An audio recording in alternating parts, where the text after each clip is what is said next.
Halo guys, apa kabar kalian? Mimin harap kalian baik-baik aja. Di video kali ini, kita akan melanjutkan pembahasan manhwa. Muridku adalah penjahat part ke-57. Seperti biasa bagi kalian yang baru aja mampir di channel ini, jangan lupa untuk tekan tombol subscribe, like, dan juga komen. Dan bagi kalian yang baru aja nonton video ini, ada baiknya kalian tonton dulu video part sebelumnya agar ceritanya nyambung. Link videonya sudah Mimin cantumkan di deskripsi video ini, atau kalian bisa cek di playlist.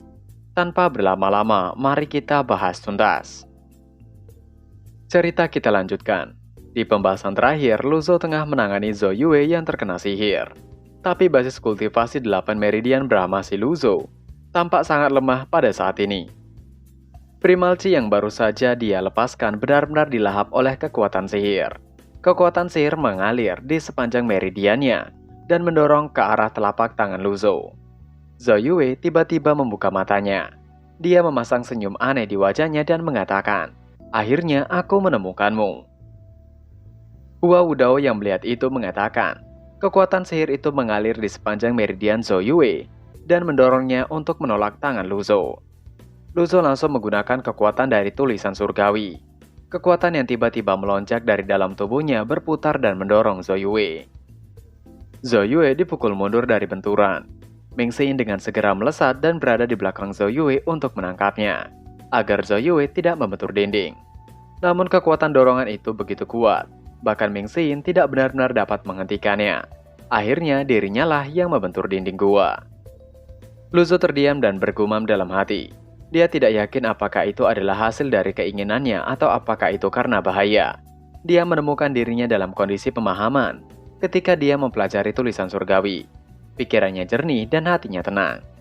Kekuatan luar biasa tulisan surgawi tampaknya telah diaktifkan saat dengan cepat menyatu di telapak tangannya. Dia merasa seolah-olah sedang memegang balok es. Di sisi Ming Xin yang tengah membantu menopang tubuh Zhou Yue. Di saat itu, ia melihat bahwa tanda teratai merah di dahi Zhou Yue perlahan menghilang. Zhou Yue meludahkan seteguk cairan merah. Pada saat yang sama, teratai di dahinya menghilang. Dia berlutut dan menompang berat badannya dengan tangannya. Dia berjuang sejenak untuk mengangkat kepalanya sebelum mengungkapkan senyuman aneh di wajahnya. Dia mengatakan bahwa Luzo menang kali ini dan menyebut Luzo sebagai barang lama. Zhou Yue langsung terjatuh ke lantai gua karena tubuhnya lemah kali ini. Tidak ada yang mengendalikan tubuhnya lagi. Saat itu gua refleksi sunyi, tidak ada yang berani berbicara. Ming Xin dan Duan Moseng bertanya-tanya, apakah mereka harus membantu Zhou Yue berdiri. Lagi pula, Zhou Yue sepertinya mengutuk master mereka beberapa saat yang lalu. Mereka khawatir lelaki tua itu akan marah karenanya. Luzo berkata dengan acuh tak acuh untuk membawa Zhou Yue ke pavilion selatan. Luzo berbalik dan berjalan meninggalkan gua refleksi. Ming Xin buru-buru membawa Zhou Yue pergi. Teratai di dahi Zhou Yue memang telah memudar. Pada saat yang sama, primalcinya beredar dengan sendirinya. Ming Xin sangat gembira. Dia memanggil masternya, ia berpikir mantra pada Zhou Yue telah rusak dan Zhou Yue telah pulih sepenuhnya. Di gua refleksi, orang-orang bersorak keras. Para kultivator wanita memasang ekspresi kagum di wajah mereka. Hua Wudao berkata dengan ekspresi terkejut bahwa tidak menyangka Master Pavilion mampu mematahkan mantra jahat seperti itu. Itu telah memberinya wawasan yang sangat luas. Luzo tidak menanggapinya karena mungkin ia merasa malu dengan pujian itu dan tepuk tangan dari kultivator wanita Moon Palace. Pada saat ini, Panzong berlari dengan setumpuk buku di tangannya. Dia berteriak bahwa ia telah menemukan segala sesuatu yang berhubungan dengan mantra ada di sana. Melihat itu semua orang terdiam. Panzong menjadi malu menanyakan, apakah Zhou Yue telah baik-baik saja sekarang? Zhou Jinfeng mengatakan, mungkin matahari telah terbenam jika mereka menunggu Panzong. Zhou Yue dibawa ke pavilion selatan oleh dua kultivator wanita. Ming Xin dan Duan Moseng berjalan ke arah Luzo. Ming Xin bertanya dengan ketakutan yang tersisa dalam suaranya, apakah Zhou Yue telah dikendalikan sebelumnya? Luzo menimpali dengan santai, bahwa hatinya telah dikendalikan oleh sihir. Hua Wudao berjalan mendekati mereka perlahan. Dia menakupkan tinjunya sedikit kepada Luzo. Luzo bertanya dengan tenang, apakah Hua Wudao memiliki sesuatu untuk dikatakan sebagai penatua? Hua Wudao mengatakan bahwa mantra pada Zhou Yue telah dicabut. Ia pikir orang itu tidak akan bergerak dalam waktu dekat. Saat mantranya rusak, jika perapal mantra mencoba mengendalikan target lagi, tetapi mereka akan terkena serangan balik. Luzo mengelus jenggotnya dan mengatakan apakah Hua Wudao tahu sesuatu tentang orang ini. Hua Wudao menghela nafas panjang mengatakan ia hanya mendengar cerita tentang orang ini. Luzo menimpali, ia benar-benar penasaran. Hua Wudao lebih suka tinggal di sini daripada mengadukan pangeran kedua. Apakah Hua Wudao benar-benar melakukan ini untuk menjaga kedamaian di Gretian? Luzo bertanya sembari menatap Hua Wudao dengan seksama. Ekspresi Hua Wudao benar-benar membeku saat sebelum dia menggelengkan kepalanya menjelaskan bahwa ia khawatir hanya Master Sekte dan pangeran kedua yang tahu tentang hal ini. Luzo meliriknya dan menyindirnya. Jadi Sekte Yun benar-benar memiliki kesepakatan kotor dengan keluarga kekaisaran?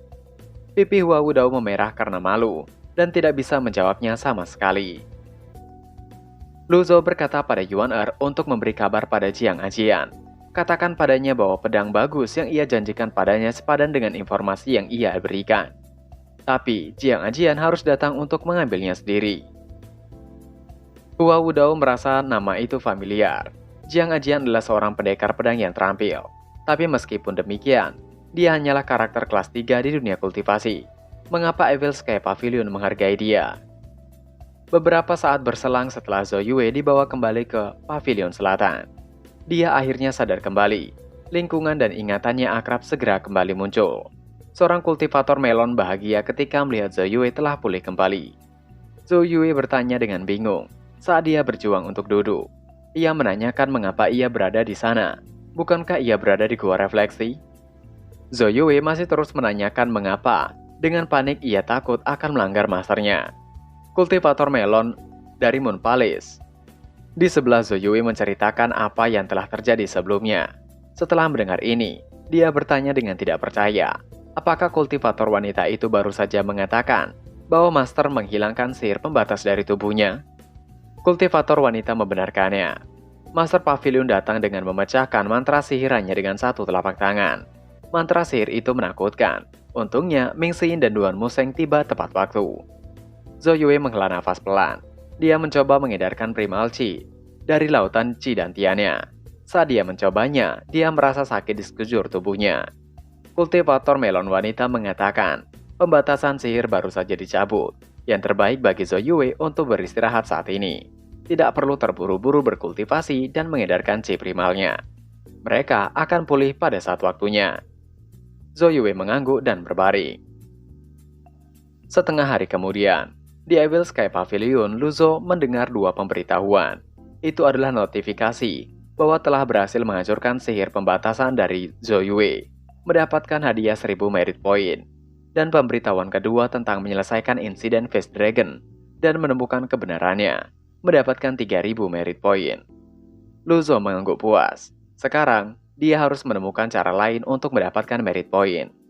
Sementara Luzo sedang merenungkan masalah ini, seorang kultivator wanita dari Moon Palace berjalan perlahan ke aula besar, mengabarkan bahwa Jiang Ajian meminta audiensi.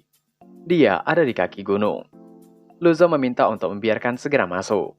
Dengan segera kultivator wanita itu mengerti. Yuan Ming Xin dan Duan Museng segera bergegas ke aula ketika mereka mendengar berita itu. Sesaat kemudian, dikawal oleh kultivator wanita Moon Palace, Jiang Ajian muncul di luar aula besar Evil Sky Pavilion.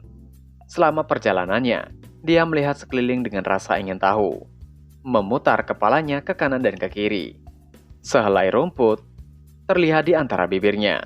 Dia bertanya dengan heran, kapan para wanita itu bergabung dengan Evil Sky Pavilion? Bukankah Evil Sky Pavilion itu menakutkan? Ini adalah markas para penjahat, bukan? Apakah mereka tidak takut sama sekali? Jiang Ajian terus mengajukan rentetan pertanyaan saat dia berjalan ke aula besar. Ia tidak menyangka akan melihat begitu banyak wanita di Evil Sky Pavilion.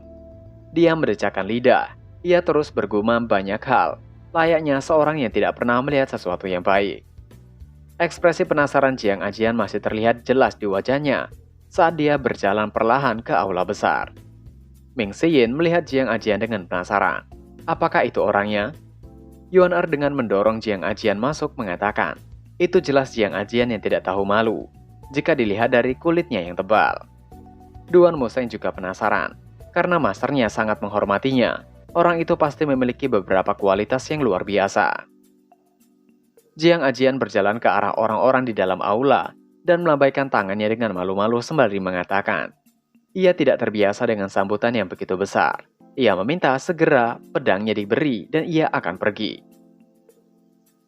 Lu Zhou mengelus jenggotnya dengan tenang, memanggil Jiang Ajian. Jiang Ajian dengan terlihat tenang menimpali. Apakah ada yang ingin Lu Zhou katakan? Lu Zhou mempersilahkan untuk Jiang Ajian duduk dan mereka akan berbicara. Jiang Ajian merasa semakin tidak percaya diri. Dari menit ke menit, ia mengatakan tidak perlu untuk duduk. Mereka adalah kenalan yang sudah lama. Hanya akan menerima pedangnya dan segera pergi. Lu Zhou dengan santai segera melambaikan tangannya. Kultivator wanita dari Moon Palace ada di samping menghadiahi Jiang Ajian dengan pedang. Jiang Ajian mengambil pedang dengan tangan kanannya.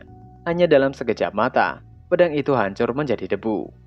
Jiang Ajian mengangkat suaranya dan berteriak, itu tidak mungkin. Apakah itu adalah pedang yang Lu Zhou katakan bagus? Apakah ini pedang yang Lu Zhou maksud ketika mengatakan itu sepadan dengan informasi yang ia katakan dan untuk datang mengambilnya secara pribadi?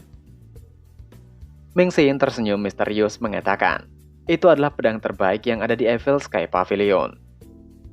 Itu terbuat dari pohon 1000 tahun, dan seorang pengrajin ahli mengukir pola di atasnya.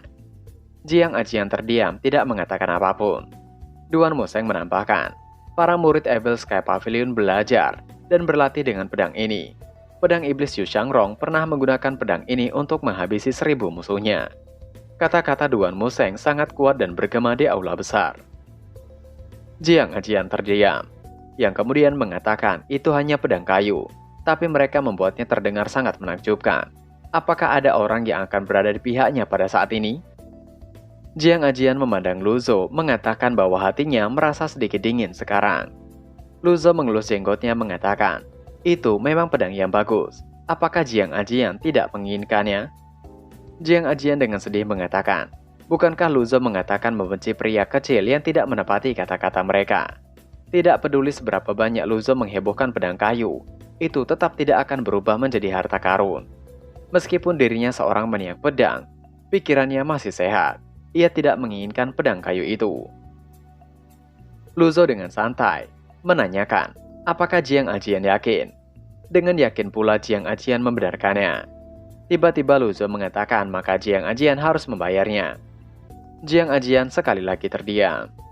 Lu Zhou mengatakan dengan acuh tak acuh, pedang ini sangat berharga bagi Evil Sky Pavilion. Namun Jiang Ajian baru saja mematahkannya. Jika Jiang Ajian tidak membayar kerusakannya, ia khawatir. Lu Zhou berhenti ketika kalimatnya belum selesai. Kait dan sarung pemisah Ming Xin dan tombak Overlord Duan Museng berkedip terang pada saat ini. Ketiga murid Lu Zhou memiliki ekspresi gelap ketika mereka seolah siap untuk bertindak. Jiang Ajian menelan ludah. Dia mundur selangkah dan melambaikan tangannya mengatakan tidak. Ia akan membayar pedang itu dan menanyakan berapa harga pedangnya. Ming Xin tersenyum jahat mengatakan, apakah Jiang Ajian pikir itu bisa dinilai dengan uang? Jiang Ajian bingung, lalu apa yang akan Ming Xin lakukan kepadanya? Haruskah ia menghubungi pengrajin untuk menduplikasi pedang ini? Ming Xin menimpali itu tidak akan berhasil. Evil Sky Pavilion menginginkan pedang yang telah hancur itu. Jiang Ajian membuang sisa-sisa pedang kayu itu. Dia membersihkan tangannya dan mengatakan, ia mengerti sekarang. Lu Zhou telah menipunya. Jika begitu, ada baiknya mereka berhenti dengan kesepakatan mereka. Lu Zhou berdiri dan menuruni tangga dengan tangan di punggungnya. Dia berjalan ke arah Jiang Ajian dan mengatakan, inilah yang ia suka tentang berurusan dengan orang-orang cerdas. Jiang Ajian bergumam lembut. Jika dirinya cerdas, dia tidak akan tertipu oleh Lu Zhou. Lu Zhou masuk pada inti pembicaraan. Jiang Ajian telah menggunakan Evil Sky Pavilion, atau tepatnya, Lu Zhou untuk membantu menyingkirkan rintangan dari istana.